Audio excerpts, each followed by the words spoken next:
Alright guys, if you don't use stabilizer in your fuel, here's an easy thing you can do as long as you got gas in the tank for over winter. Just go to your bowl and your carburetor and loosen it off a little bit and drain a little gas out. It'll take that gas that's in the bowl and just drain it out. You see how yellow that is? Yucky stuff. Wait till it comes kind of clear and tighten it back up, and that's it. She'll start in one pull. All right, gas is drained out of the bowl. Let's turn it on. Let's turn this choke on, give her a little bit of fuel, make sure it's on, give her a pull, see if she'll start. There you go.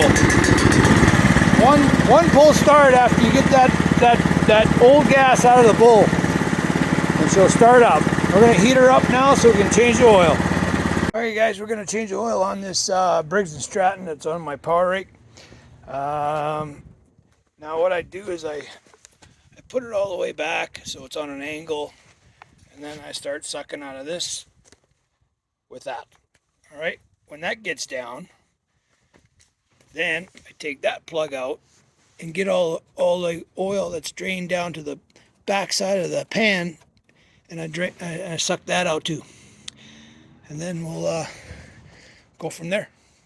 All right, well that's draining. We can go ahead and check this belt and make sure everything's nice and tight and there's no bearings out of here and all that stuff. I know it's a new machine, but it doesn't hurt to check just in case that belt got a nick in it or something, right?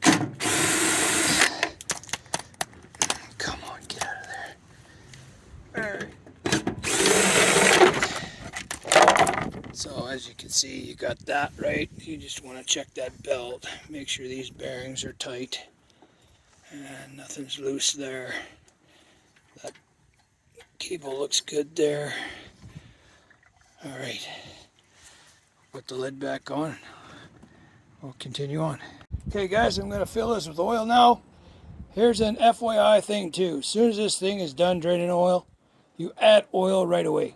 Because if you get tinkering around and forget to do something or whatever, and if, oh yeah, I changed the oil, and you start that engine, kaboom, engine, it's going to stall up on you. So just make sure it's got oil in it and continue on doing your other stuff. So, okay, check this oil is, these power rakes don't go right flat when you put the handle down.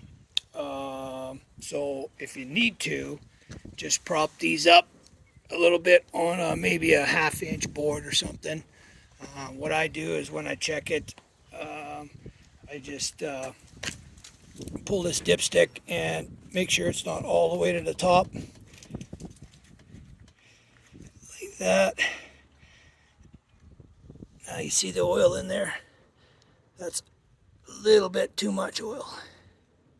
But we haven't run it yet, so it might go down a bit. So we'll get it running and go from there. Okay, shut that engine off. We'll let the oil get down and check it again. We're at this side here. It's got a bearing on it, and we just want to check it, make sure it's good. It's a sealed bearing.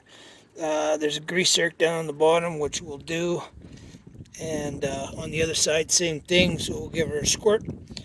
And that seems pretty tight.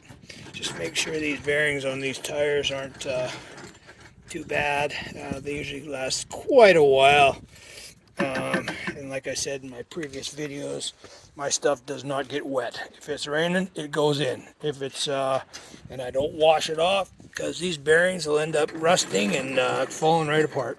So anyhow, we're gonna grease those up and we'll just give that, we'll probably check this air filter here and see how it goes. Okay, that there. Don't touch the muffler, it's hot. Found that out the hard way. Okay. Let's get this off.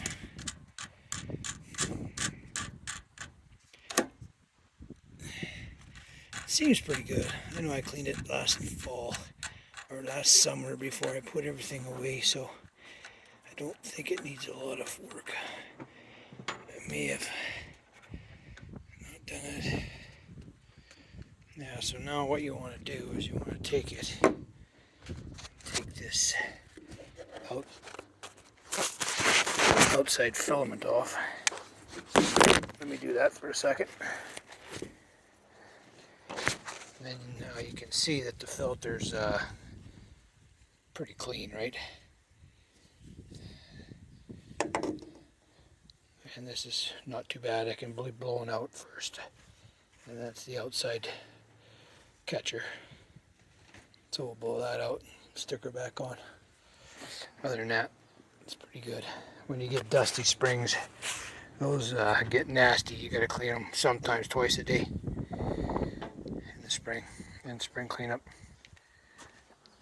Okay. Alright guys, FYI on bearings. Now, if you see that, I took that cap off and I greased it. I've got one of these electric grease guns, and they are freaking awesome, man. Anyhow, so just make sure the grease goes not around the bearing on the race, but make sure it gets inside the bearing itself, like along that edge in there. Okay, so I seen it come out, so I did get grease inside there. Now along the race, on a bearing, there's a little hole.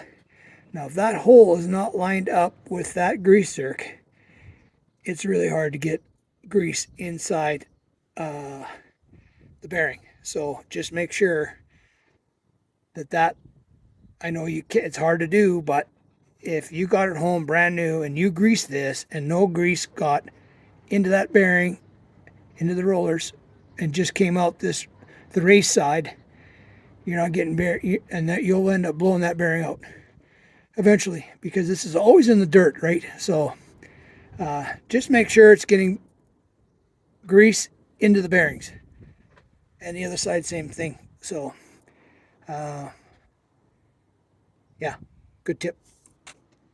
Okay, the engine's pretty much ready to go. Got my bearings greased, checked all the belt and pulleys and everything. Next is the flails underneath, and when you guys lift it up like this, make sure your carburetor is on the lift side, not on the bottom side, because it will flood the engine and it's not fun to get.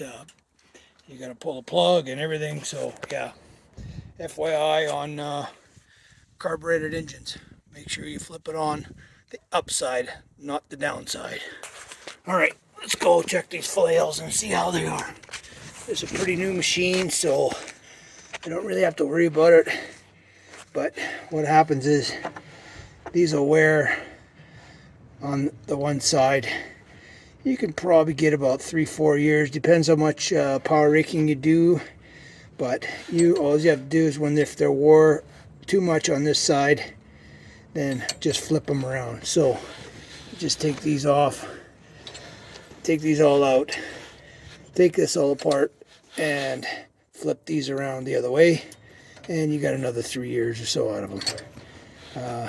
It's tempered steel, so I don't imagine they're any cheap anymore. So any kind of steel is freaking expensive now. Anyway, all looks good. What you're going to check is by these bearings here and stuff.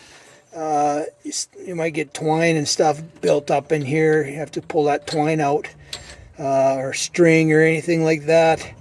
A little hard on the bearing after a while. It gets a little warm, but yeah, and everything else good in there. Yeah, this machine's ready to go. Take care, you guys. Make sure you subscribe, and if you like what I'm doing, hit that like button and all that good stuff. And throw your friends around and all that good stuff. We'll see you on the next one. Bye-bye.